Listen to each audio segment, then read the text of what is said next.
So you may want to use the chat at this point just to say hello to people, to maybe say where you're calling from. We have people from, I think, lots of different places around the world, which is wonderful.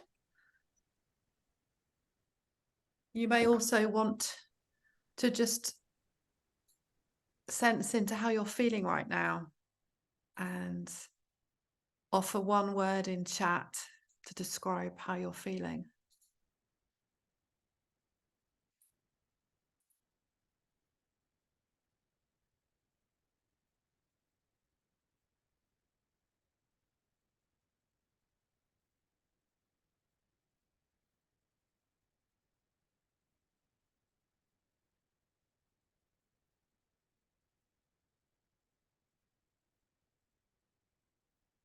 So I'm using this little time for people to arrive, just to have a bit of silence, a bit of stillness.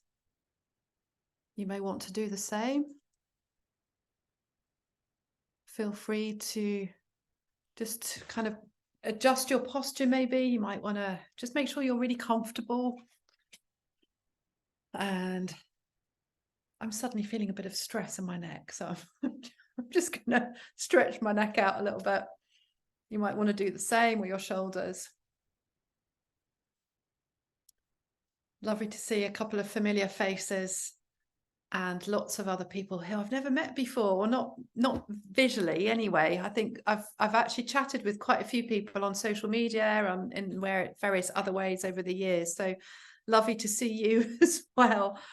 You know who I'm talking about if we've been connected for a while. So lovely to see you.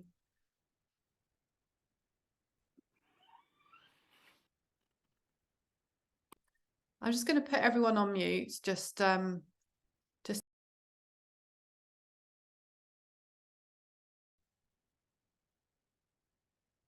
sorry, I muted myself. Just to keep everything nice and quiet for everyone. So you may, depending on how you've got your screen set up, you may want to see everyone on the screen, or you may want to go into view and change your settings to just view speaker. I'm intentionally keeping my screen so that I can view all of you at once, because I want to feel like I'm part of you, that we're all in this together, rather than that I feel separate from you.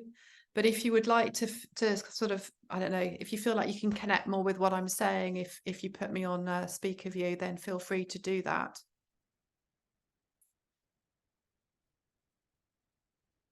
So I have my colleague Charlie here with me. I'm actually in her home right now, which is marvelous. Very glad to be here. And she, as we've said in the information, we are recording the webinar today.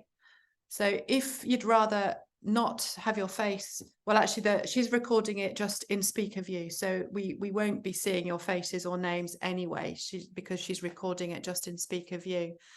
But obviously, if you don't want to be seen at all anyway by me or anyone else, then just turn your video off. Okay, so before we get started properly, I'd like to, well, more formally welcome you. It's really glad. It's really great that you've made it here today.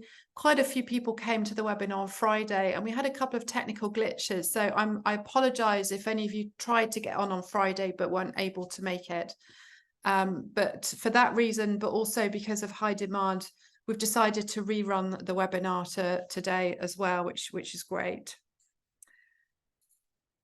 So before we get started, just maybe bring your attention to why you're here today. Just think silently to yourself. You don't need to write anything in chat unless you want to. Just think about why you're here today. What is your intention for being here today?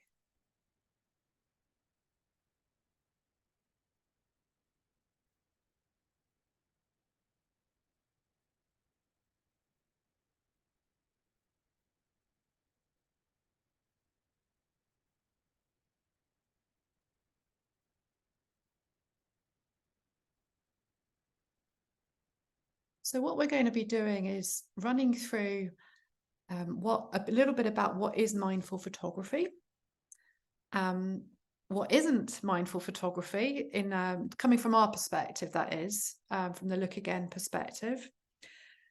We'll do a couple of meditations or activities. One is specifically a visual meditation, and one is one that will involve your camera or your phone if that's what you'd like to do. I'll also share a little bit about my personal journey and how I've used mindful photography for my own mental health, my own well-being, and how that continues to sustain and nourish me now as I go through the ups and downs of life. And a little bit about the Look Again journey more broadly as well, and where we're at right now. And then towards the end, I'll go into a bit more detail than what you've already probably seen around the training program that we're starting on the 5th, the 5th of October. So in just over a couple of weeks, which we're really excited about. And can't wait to get going on that. So what is mindful photography? So mindful photography is a relatively new field in the world of a kind of more therapeutic side to photography. It's something that a few years ago, when I started to think about what it was that I was doing, I was thinking, well, what is this? You know, what is this that I'm doing? And I Googled a few things, and there was hardly anything that came up at all. This was going back about 8 years now. And all I knew at that point was that when I was recovering from a breakdown, which I'll go into a little bit more later, I started to use or experience photography in a slightly different way than what I had before. And I was bringing in a real sense of consciousness and awareness to what I was doing in a way that maybe I wasn't before, together with specific aspects of mindfulness, as well as connecting in a really meaningful and really engaging way, like a really practical, personal level with nature. And those three things really are the three things that, from our perspective anyway, is what mindful photography is all about. So it's a blend of photography, mindfulness, and nature connection. Now, there's loads of people working with mindful photography, and each of us have our own little approach, our own methodology, our way of seeing, our way of doing, our way of being. And I think that for Look Again, it's been very much, it started off being quite a personal journey, and now the methodology that we've created is really as a result of years of working in mostly community settings, working with people on the ground. And then during lockdown, of course, we had to go online, but it was really about working with all of the people that we're working with, and coming up with something that actually is really meaningful and potentially transformational for a lot of people. I'm going to stop a few times as I go. The intention that I'm bringing to this webinar today is that I hope to model the approach that we take, model the way that I facilitate online, model through my own actions, including these little silences that I will take at times that enable me to come back, to be grounded, to be here, right here, present with you in the moment. And I feel the need to do that right now. So I'm gonna do that for a few seconds, and you may want to do it as well.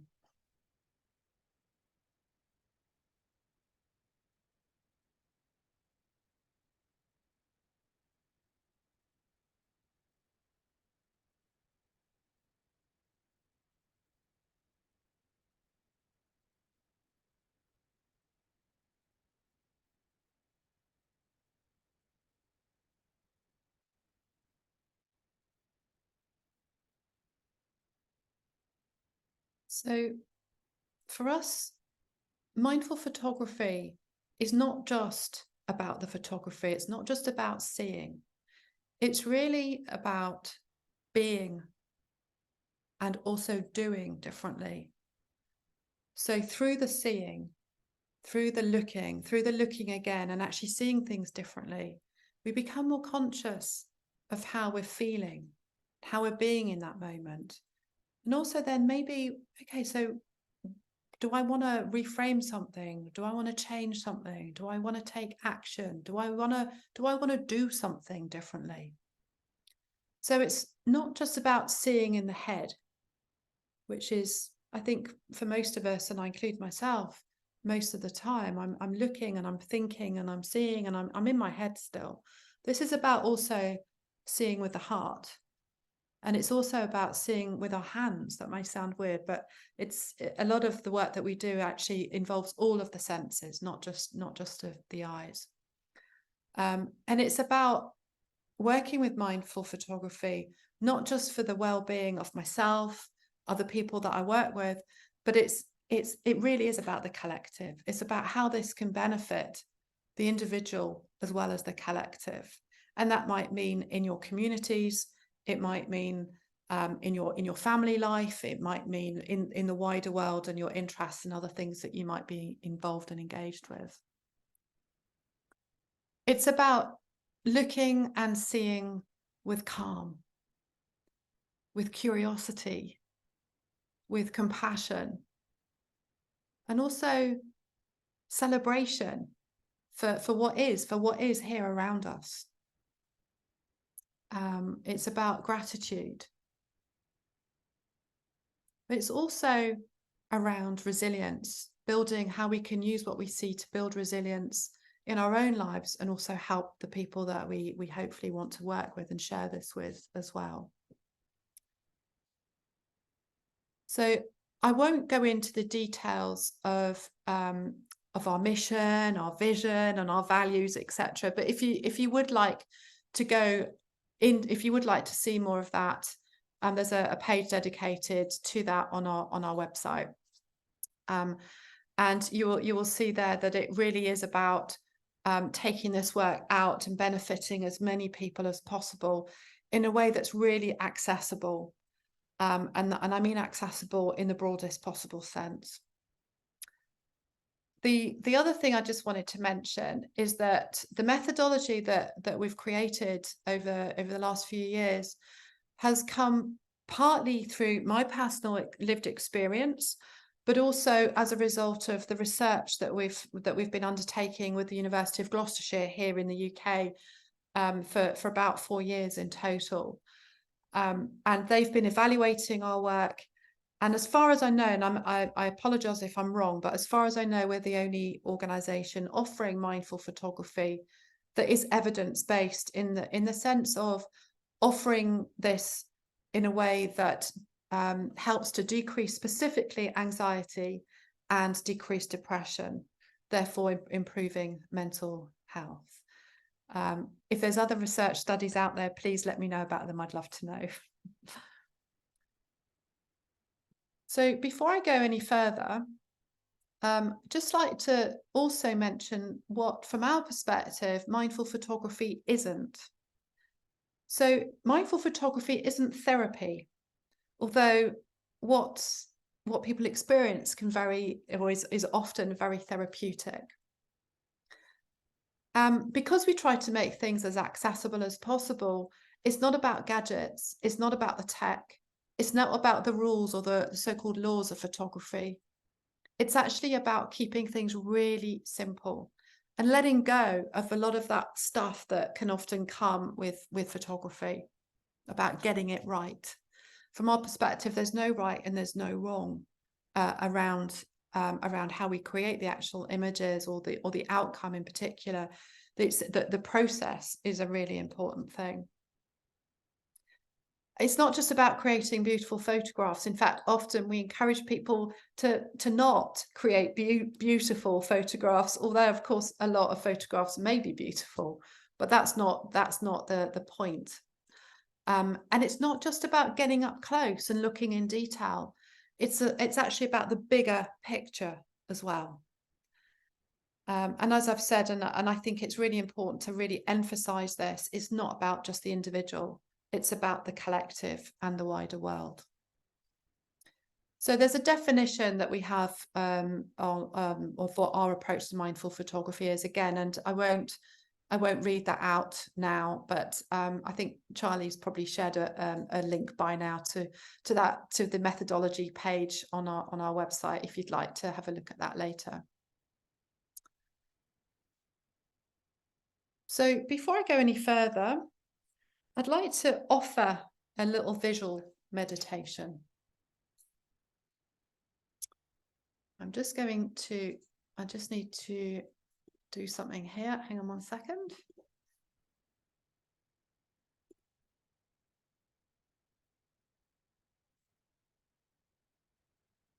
Sorry. Okay.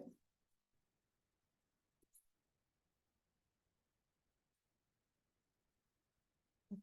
Sorry about that. Just had a little techie moment there. So this little visual meditation is one that we often use if we're doing work online, but we do it face to face as well.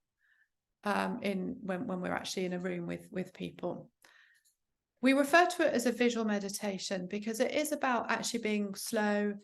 It's about being potentially, well, quite still, quiet. You can do it seated or you can do it standing up. And actually, you may want to stand up right now and do it, especially if you've been at your desk for a long time already today. So please feel free to stand up. And all you need is to be able to look out of a window. Now, I'm hoping that you all have access to a window. Most people do have access to a window in a room. Occasionally, that's not the case. So if you don't have access to a window, maybe imagine in your mind's eye a window that you're very familiar with. Maybe it's at home, or maybe it's your office that you're familiar with. So when you're ready, sit or stand and move your chair or move yourself, move your body so that you can face the window. And I'll just be talking through this, so you don't need to be able to see me on the screen.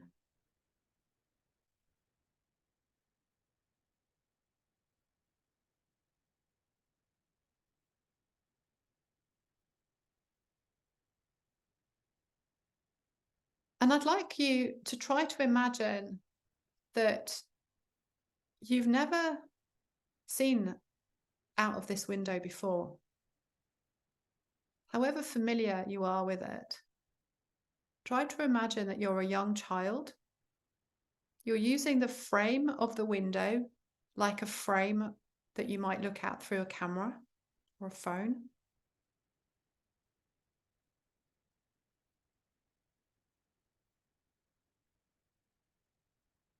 And you're really curious as to what you're going to see.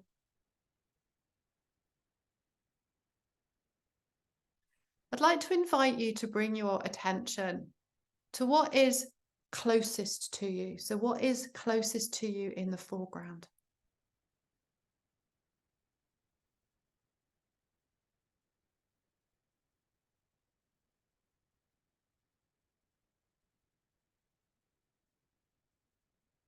And be really curious. What colours can you see? Are there any particular textures that you're noticing? Are there any shapes or patterns?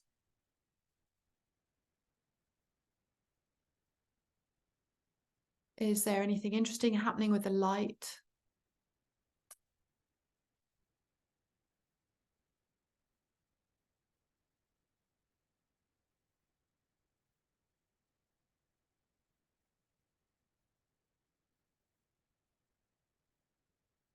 And now take your attention to the furthest away. So right in the distance. Now, obviously, we'll all be seeing things very differently here. We'll have very different experiences. Some of you may have a very, very small amount going on outside your window. Some of you may have a huge amount going on. I happen to be looking out of a window that I'm really unfamiliar with, in that I'm at my colleague Charlie's house. And I've only been here a couple of times before today, and I've never sat in this position and looked out the window in the way that I am right now. So I'm being very intrigued. I'm noticing all kinds of things.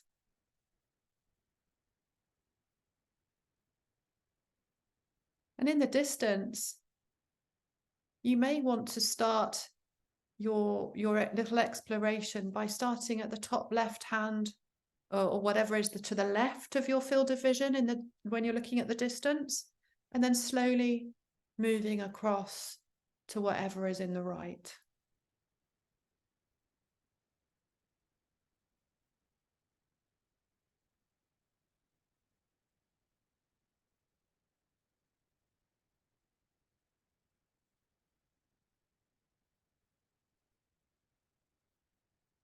And look at the left, look at the right generally. Notice if anything is moving. Is anything changing? Right here, right now.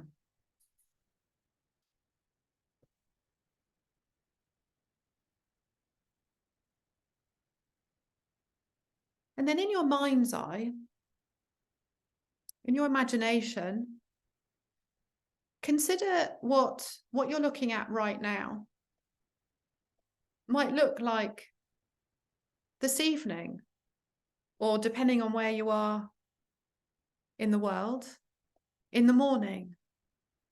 Basically, imagine what it's like if it's light outside and if it's dark outside.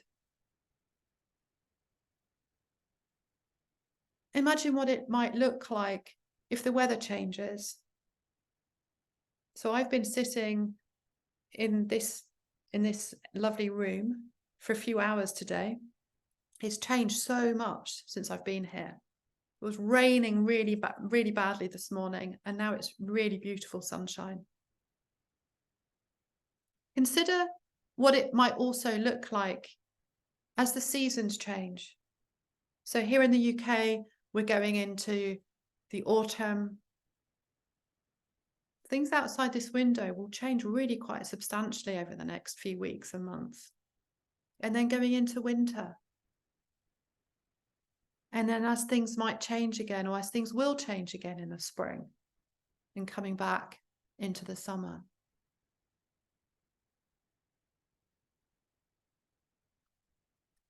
So what we're doing here is using our eyes and our imagination as well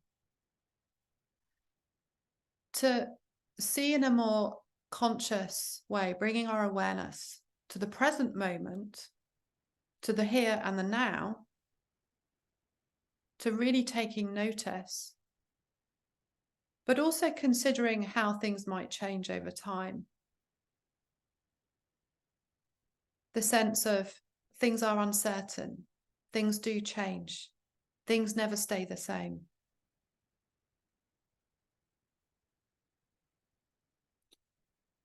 And again, depending on where you are and your circumstances, you may be looking out and seeing nature. You may not.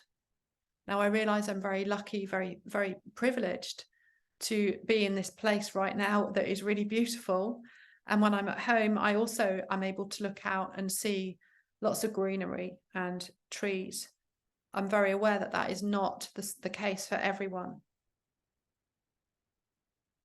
But what we do is encourage people to get out into nature as much as possible. And when we talk about nature, we're not talking about the big wilderness. We're not talking about going to the woods or the forest, although that is great as well. We're actually talking about working and connecting with what is there at any one point in time. So it might be a little bit blade of grass coming up through the paving stones.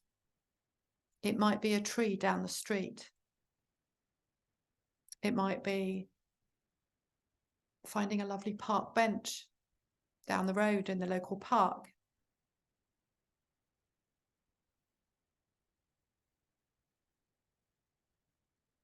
And we can use our eyes in this way, wherever we are, whoever we're with. No one needs to know what we're even doing, as a way to reframe how we're feeling, but also how we might want to change what we're doing through becoming more aware of what we're seeing, and also how we're being in ourselves. Okay. So if you've gone away from your desk or your screen, come back. Feel free to come back. Now, if we had more time, we'd go into breakout rooms, we'd have a little chat, and we'd kind of go through how we feel, etc. But we don't have time to do all of that today. But if you do want to share anything in chat around how you experienced that, how you felt, what you saw, feel free to do that. But I also really don't want people to get distracted by what's coming next. So absolutely no obligation at all to do that. So I'd like to share with you a little bit about my personal story. Some of you may have read a bit about this on our website. The reason I'm sharing this is because for me it's really important to be open around the fact that I'm a human being. We're all human beings. We all have our ups and downs. Some of us experience our ups and downs more than others. I believe that part of my work with Look Again is around trying to do something to really to help decrease the stigma that still surrounds the whole area of mental health. And particularly as all the stats are showing that mental health is something that's affecting more and more people, especially as we face this increasingly uncertain world with all its craziness that we're facing, and us as individuals and our own personal circumstances, but also collectively and in a more global sense as well, wherever we are in the world, some of course more than others. So I'm just going to share screen and share a few photographs.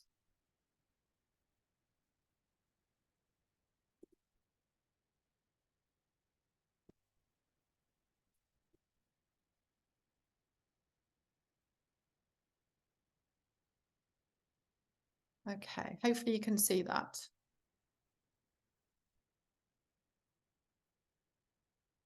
Great. So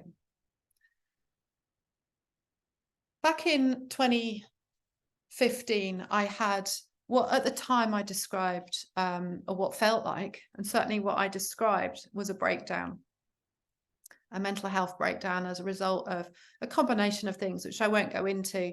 But it was I'd had episodes of anxiety, which led to depression, sense of real overwhelm, and then burnout. And for quite a while, I could just about get out of bed, make sure my son got to school, and that was about it. I had to stop working, etc., for a few months. I was very fortunate to be able to go on a retreat up in Scotland, which at the time was gifted to me by some lovely friends of mine, which was perfect. But at the time I was in a very dark place, and all I wanted to do was be with that darkness. And I just allowed myself to be in this dark woodland. After a few days, I started to feel a lot. Well, I felt like I wanted more space, more light. And I ventured out more into this lovely, beautiful valley that we were in. I took a lot of photographs, but it was whilst I was doing this that I started to really think about or realize what was going on here, and that I was bringing aspects of mindfulness together with the photography. And for me, the nature connection was so important. Those of you who may know me know that I love walking around barefoot. I still do. So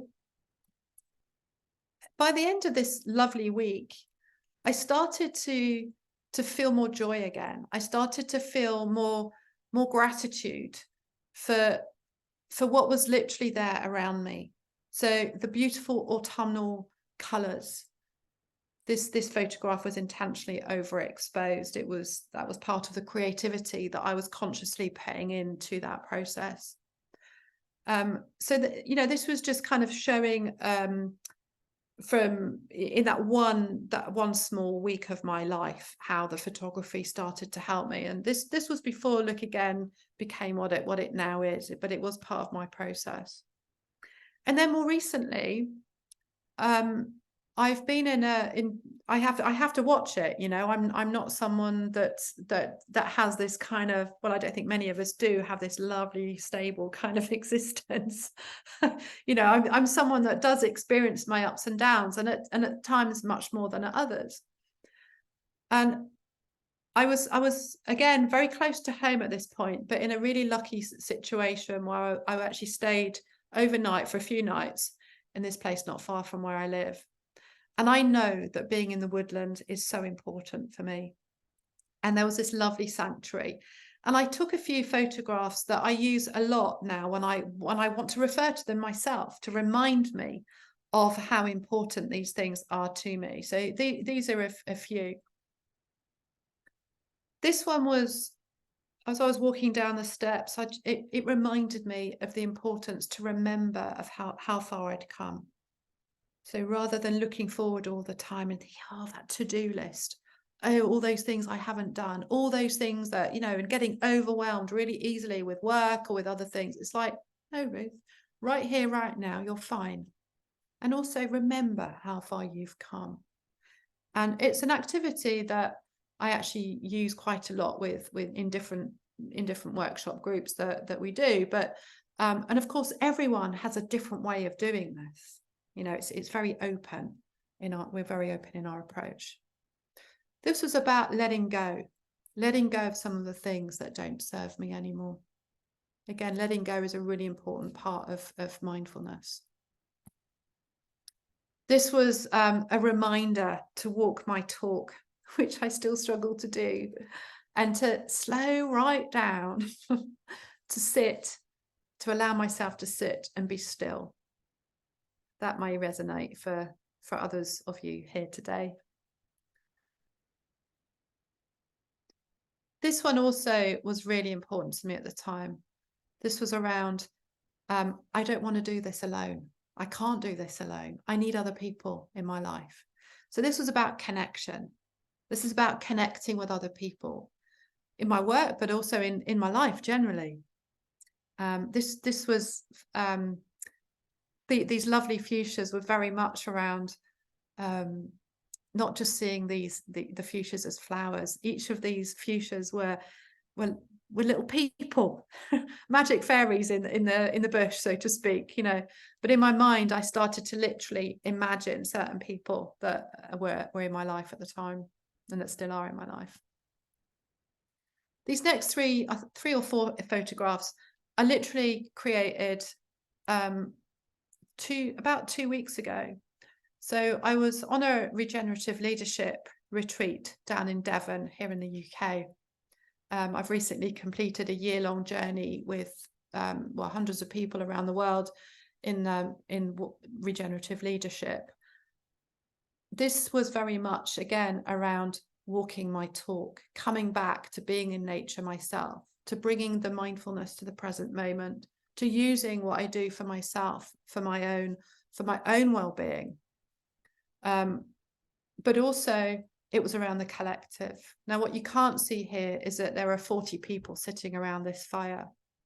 And it was very much around that importance of connection with others. This was also spoke to me of connection, of people shining little lights in the darkness or in those difficult times, and me being hopefully one of these little people. This one was a very difficult photograph to take. It was also something that I've never been comfortable doing before, and that is looking at myself in the mirror, but doing it for an hour. So I found this mirror really quite unexpectedly in the woodland that I was in at the time. And I was like, whoa, okay, there's a mirror there. So I did go and have another look, and I thought, oh, I think this is actually trying to tell me something. So I was very, very uncomfortable doing this, but I thought, no, I'm going to have another look. I'm going to look again at me. I'm going to spend some time really looking and and allowing myself to see me for who I really am and for who I really at that moment. And I won't go into the details of, with you, of course. But it was very, very powerful, very meaningful to me. And it was all about love and compassion. Working with compassion through mindful photography is a really, really important part of the work that we do.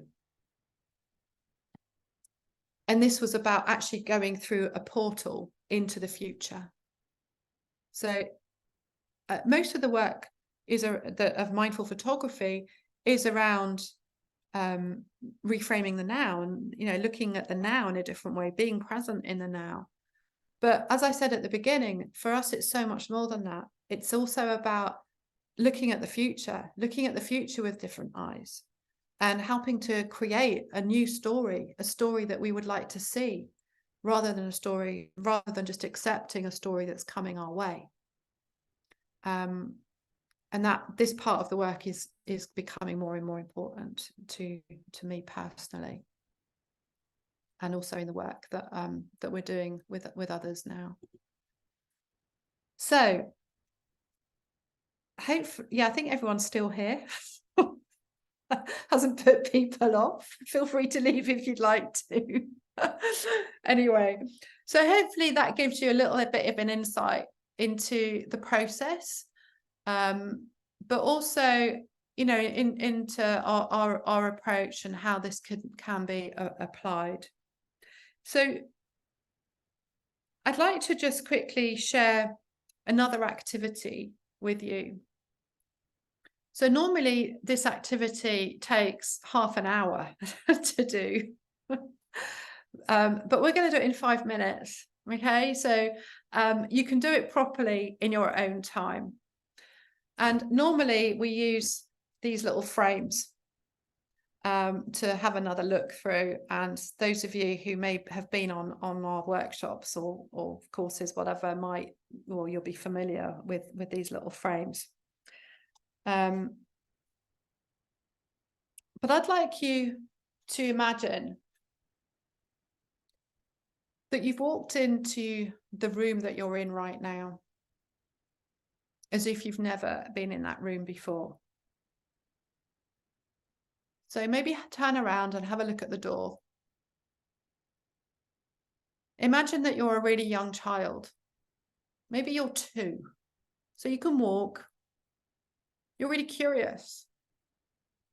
You walk in and you're like, ooh, what's in here? You're really, really curious. You've never seen anything like it before. Maybe you've walked in, you're visiting an auntie or an uncle or some member of the family or a friend or something, and you know like what that's like when you're a child and it's full of surprises. And you walk in and you're suddenly drawn to something that you maybe haven't noticed before. So look around the room. Notice the colors, the textures, the light. There may be shadows. There may be reflections.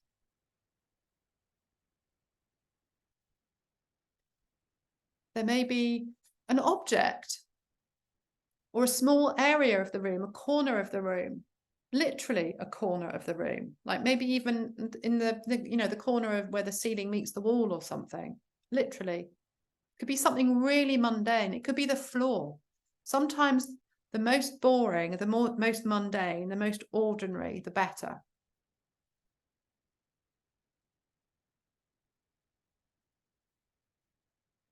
And if you feel like it, stand up and go and have another look. And you might want to take your camera or your phone with you if you've got it to hand. So walk over to the area that is drawing you to it.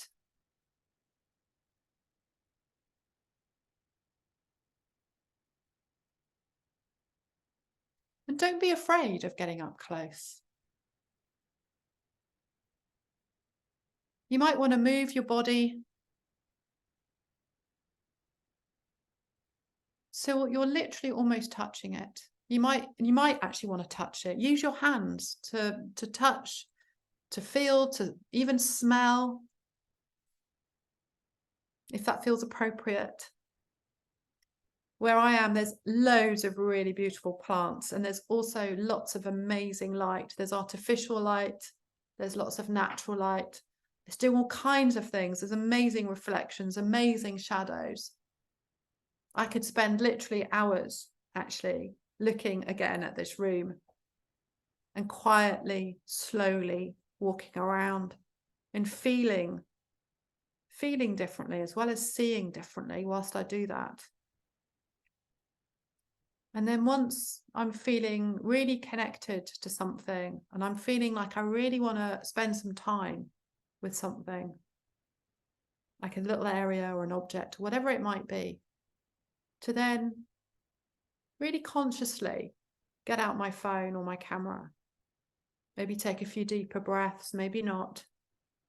Just really bring my awareness to what it is I'm looking at. And consider really instinctively what I want in the frame and what I choose to leave out of the frame. And when I'm ready, and only when I'm ready, to slowly press the shutter and to create an image.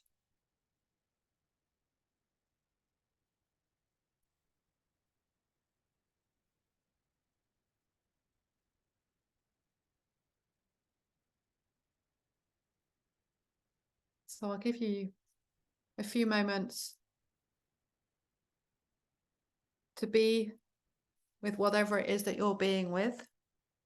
Those of you who are doing this not right now.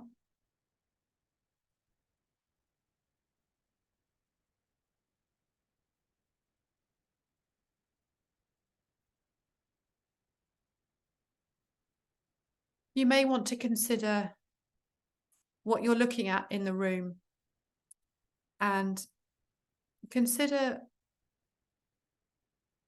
if there's anything that you're looking at that offers you a sense of gratitude.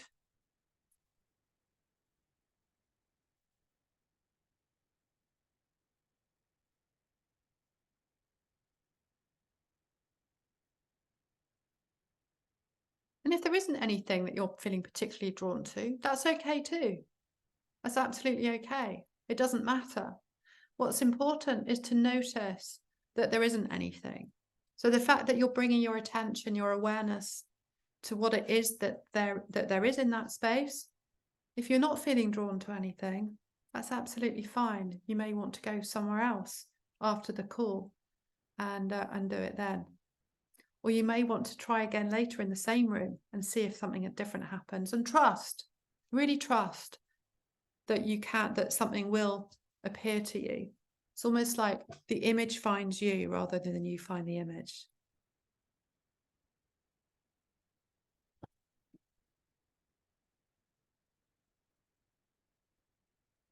Okay.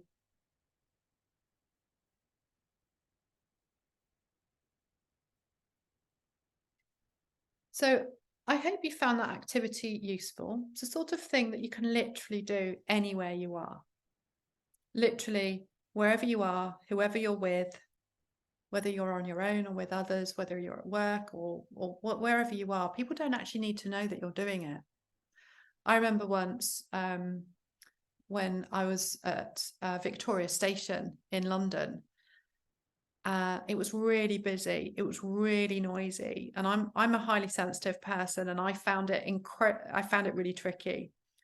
I had to wait quite a while for the train, and I was feeling quite stressed because of what was going on. And I remember thinking, okay, well, what can I see right here, right now? And I looked at the floor, and and I just started to see amazing things in the floor at Victoria Station, and then I started to look up and see the bigger picture And again, it was like, okay, I can totally reframe this experience and see things totally differently. That's just to give you a little practical example. Okay.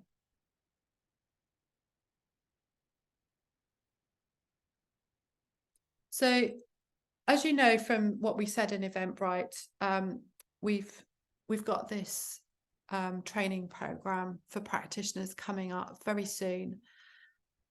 It's something that basically we developed as during lockdown. We were running lots of courses online, and found out after a while that lots of the people attending our courses were practitioners. You know, when I talk about practitioners, I'm referring to health well-being practitioners, to artists, to photographers, to environmental, you know, forest bathing type practitioners, coaches, occupational therapists, and lots of different kinds of practitioners. And a lot of people was like, well, we want a bit more than this, you know, what lies behind all of this stuff. And so I thought, okay, well, maybe what is necessary is a training program that we can write up about the methodology, the facilitation framework that we use, or the various frameworks that we use, as well as go into the research of what, you know, what works, what doesn't work, what we found out, etc. And then actual examples of how you put this into practice with the communities that you serve. So the idea is that that people come on this training program who want to then be able to deliver the what they've learned on the training program to the communities that they work with.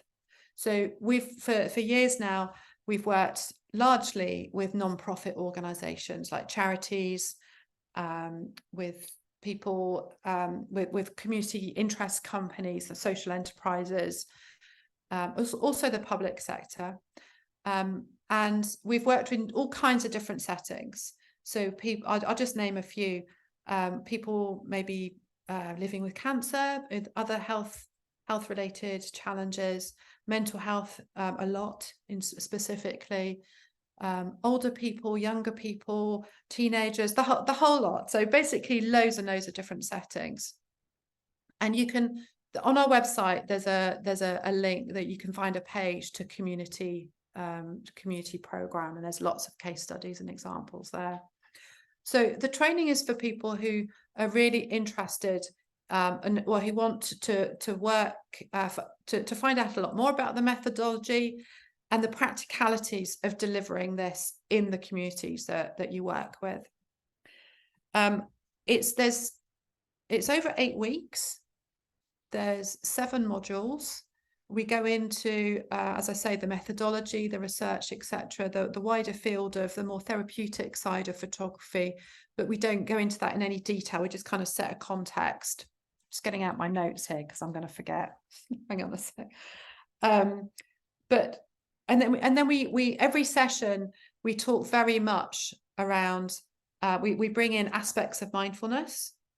Lots of practices. It's really, really practical, and lots of opportunity to practice facilitation. We work with people all over the world. So every single person that comes onto the program is coming from often a different country, but also from a different setting. So there's lots of conversation that happens between people, lots of learning that happens in a very practical way. All the materials are we have an online platform. All of those materials are put up from 1 week to the next online and can be downloaded the week before. So every session is new, is unique. But then at the beginning of the next session, we review the week before, and we have an opportunity to actually put it into practice. So from 1 week to the next, you have a week to process what you've learned. And to think about how it actually relates to your particular work settings. So we cover things, the attitudes of mindfulness that we specifically cover are the beginner's mind, for example, curiosity, gratitude, compassion, We then do a whole week on specifically around nature connection, although nature connection is linked in with everything that we do. A big focus on resilience, building resilience through looking and seeing differently. And then the last two modules are more specifically around the practicalities of how this actually works in real life with the communities that you work with. And we use visualization techniques, and we share a lot of the things that we've learned over the last eight years or so. So that's the program in a nutshell. It is quite an investment, and that's for, well, there's a reason. It's a lot of work, but it's also a really jam-packed 8 weeks with a huge amount of materials, and it's nearly £1,500 for the 8 weeks. But we do also have bursaries, so we've got a few places left on the program. We have one 50% bursary left, and we have a couple of 25% bursaries left as well. But it's all at our discretion as well.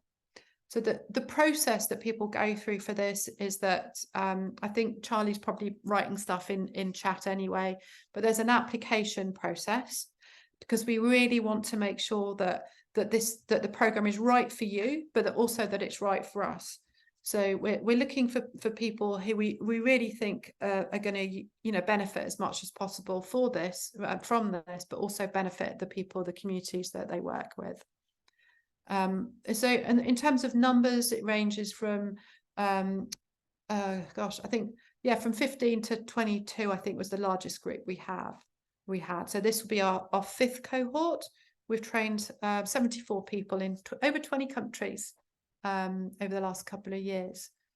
And you have an opportunity to carry on meeting afterwards, to continue to connect with each other, and to continue learning from each other. And lots of people from the previous groups are now doing collaborative projects together as well, which is really lovely.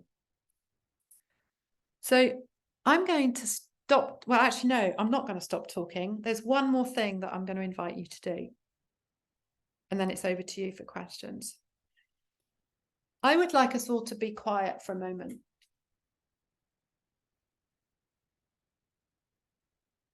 You may want to take 2 or 3 slightly deeper breaths.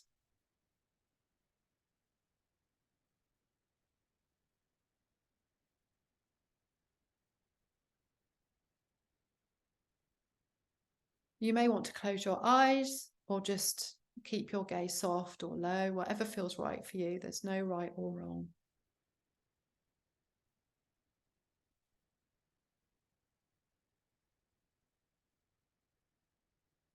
And I'd like to invite you to reflect on how you're feeling right now.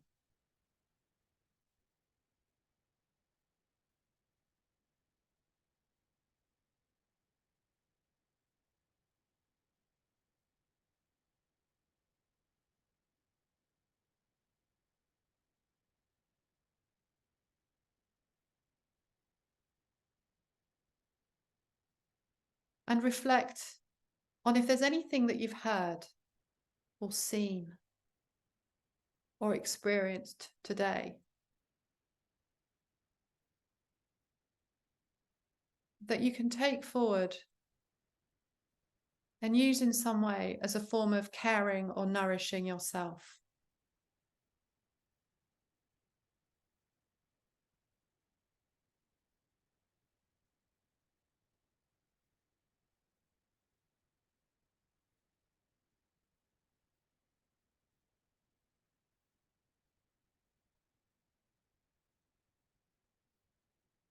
I'd also like to invite you to consider if there's anything you've seen or felt or learnt today that you'd like to offer to others in your communities, in your family, your friends, etc.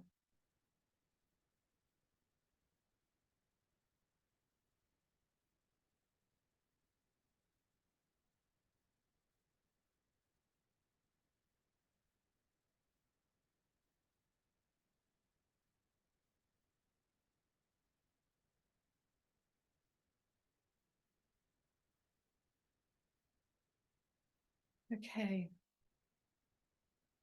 When you're ready, come back to the screen.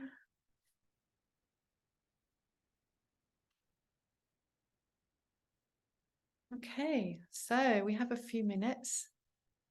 If you have, well, I hope you found that useful. Obviously, if you'd like to find out more, just let us know. You can book a Zoom call with me this week if you'd like to, if you're interested in the training program, if you'd like to go through it in any more detail with me, or just feel free to make an application. And if we need more information from you, we'll let you know. But yeah, and any questions, anyone, please feel free to ask.